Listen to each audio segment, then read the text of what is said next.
श्रीमद् भागवतम पंचम स्कंद अध्याय 11 जड़ भरत द्वारा राजा रहुगण को शिक्षा।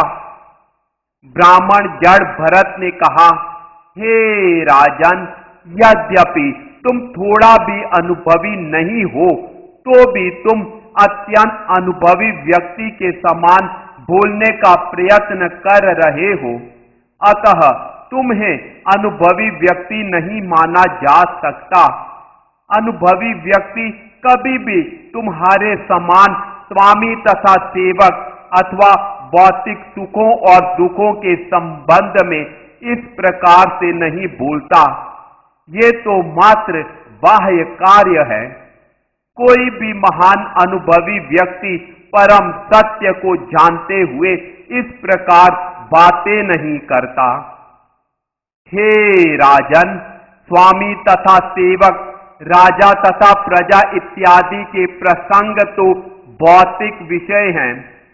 वेदों में प्रतिपादित भौतिक विषयों में रुचि रखने वाले व्यक्ति यज्ञों को करके तथा भौतिक विषयों के प्रति श्रद्धालु बने रहने पर तुले रहते हैं।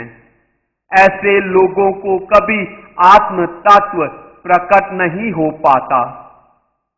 स्वप्न मनुष्य को स्वतः झूठा और व्यर्थ लगने लगता है।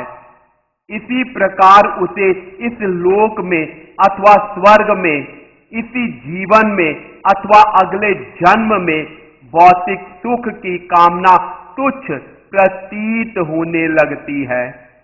जब उसे इसका बोध हो जाता है तो श्रेष्ठ साधन होने पर भी वेद सत्य का प्रत्यक्ष ज्ञान कराने में अपर्याप्त लगने लगते हैं।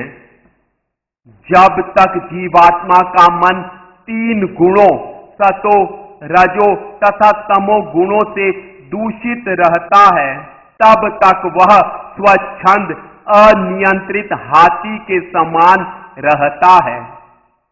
वह इंद्रियों का उपयोग करके शुभ तथा अशुभ कर्मों के क्षेत्र को केवल बृहत्तर बनाता है। परिणाम यह निकलता है कि जीवात्मा इस संसार में भौतिक कर्मों के कारण मात्र सुख तथा दुख का अनुभव करता है। शुभ तथा अशुभ कर्मों की आकांक्षाओं में लीन रहने के कारण मन स्वभावतः काम तथा क्रोध के विकारों से ग्रस्त होता रहता है। इस प्रकार वह भौतिक इंद्रिय सुख के प्रति आकृष्ट होता है। कहने का तात्पर्य यह है कि मन सतोगुण, रजोगुण तथा तमोगुण से संचालित होता है। 11 इंद्रियों तथा 5 तत्वों, इन सब 16 कलाओं में से मन प्रधान है। अतः मन के ही कारण विभिन्न देवताओं, मनुष्यों, पशुओं तथा पक्षियों के शरीरों में जन्म लेना पड़ता है। उच्च या निम्न पद पर स्थित होने के अनुसार ही मन उच्च या निम्न भौतिक देह अंगीकार करता है। सांसारिक मन जीव की आत्मा को आच्छादित करके उसे विभिन्न योनियों में ले जाता है। इसे संस्कृति कहते हैं। मन के ही कारण जीवात्मा को भौतिक दुख तथा सुख का बोध होता है। इस प्रकार से मोहग्रस्त यह शुभ तथा अशुभ विषयों तथा उनके कर्म को उत्पन्न करता है। इस प्रकार आत्मा बद्ध हो जाता है।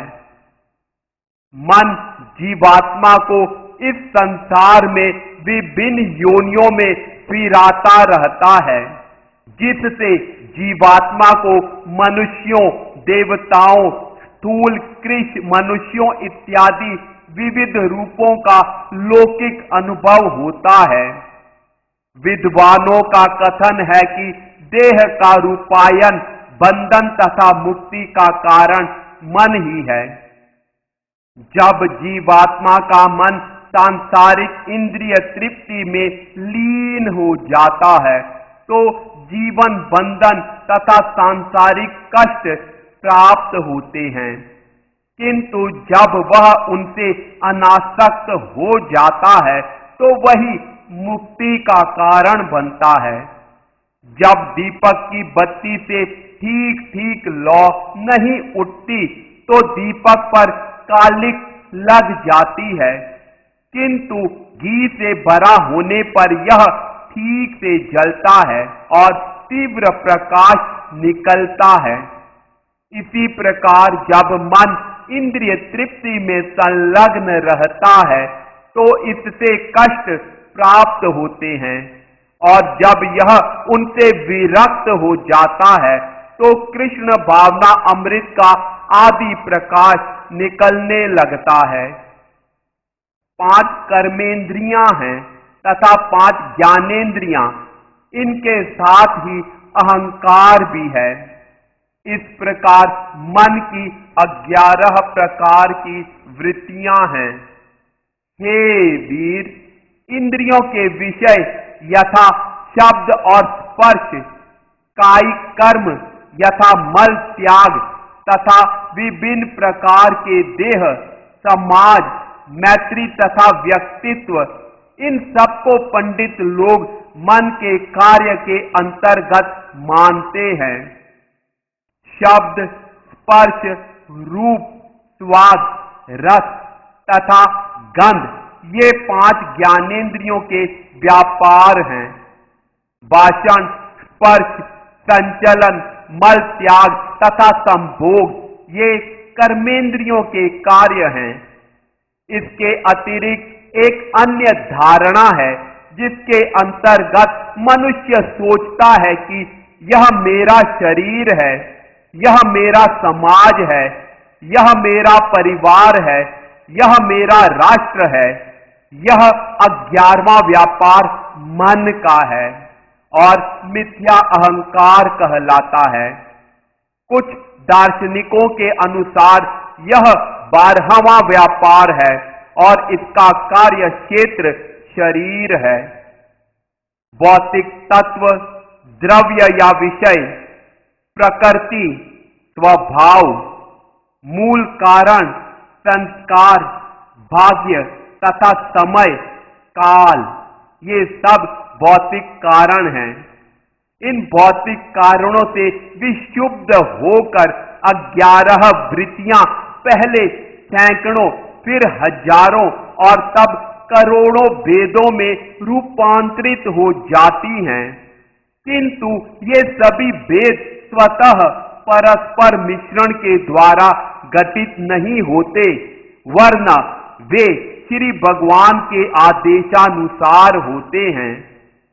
कृष्ण चेतना से रहित जीव के मन में माया द्वारा उत्पन्न अनेक विचार तथा वृत्तियां होती हैं। वे अनंत काल से विद्यमान रही हैं। कभी कभी वे जागृत तथा स्वप्न अवस्था में प्रकट होती हैं, किंतु सुषुप्तावस्था या समाधि में वे लुप्त हो जाती हैं। जो व्यक्ति इस जन्म में ही मुक्त हो चुका है, जीवन मुक्त, इन सब व्यापारों को स्पष्ट देख सकता है। क्षेत्रज्ञ 2 प्रकार के हैं, जीवात्मा तथा श्री भगवान। जीवात्मा का वर्णन पीछे किया जा चुका है। यहाँ पूर्ण पुरुषोत्तम भगवान की विवेचना की जा रही है। श्री भगवान सृष्टि का सर्वव्यापक कारण है। वह अपने में पूर्ण है और अन्यों पर आश्रित नहीं है। वह सुनकर तथा प्रत्यक्ष अनुभव दर्शन से देखा जाता है।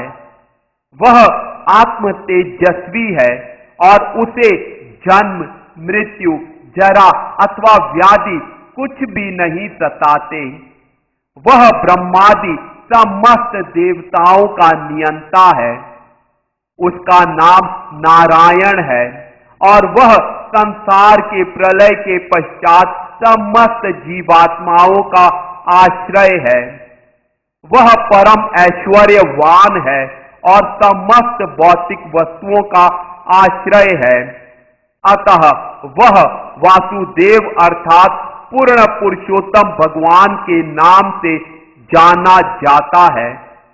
अपनी शक्ति से ही वह समस्त जीवात्माओं के हृदयों में स्थित है। जिस प्रकार समस्त चराचर प्राणियों में वायु या जीवनी शक्ति प्राण रहती है, इस प्रकार वह शरीर को वश में रखता है। अपने अंश रूप में श्री भगवान समस्त देहों में प्रवेश करके उनको नियंत्रित करता रहता है।